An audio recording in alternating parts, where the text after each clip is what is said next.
மோமோ. தினமும் காலை எழுந்தவுடன் உடற்பயிற்சி செய்வது மோமோவின் வழக்கம். நான் தினமும் காலையில் உடற்பயிற்சி செய்கிறேன், சத்தான உணவை உண்கிறேன், நன்றாக தூங்குகிறேன். அதனால்தான் ஆரோக்கியத்துடன் மகிழ்ச்சியுடன் இருக்கிறேன் என்று கூறியது. அதன் பிறகு மோமோ காட்டில் விளையும் பழங்களை பறித்து சாப்பிடும். காட்டில் இருந்த சிறிய விலங்குகள் நிறைய இனிப்புகளை சாப்பிட்டதால் மந்தமாக ஓரிடத்தில் அமர்ந்திருந்தனர்.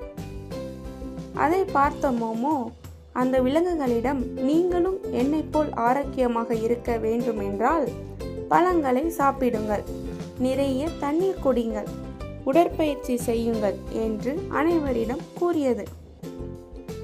மோமோவின் அறிவுரையை கேட்ட விலங்குகள் அதன்படி நடந்து கொண்டனர். அனைவரும் ஆடி பாடி மகிழ்ச்சியாக வாழ்ந்தனர். கருத்து: உடல் ஆரோக்கியமே உண்மையான செல்வம்.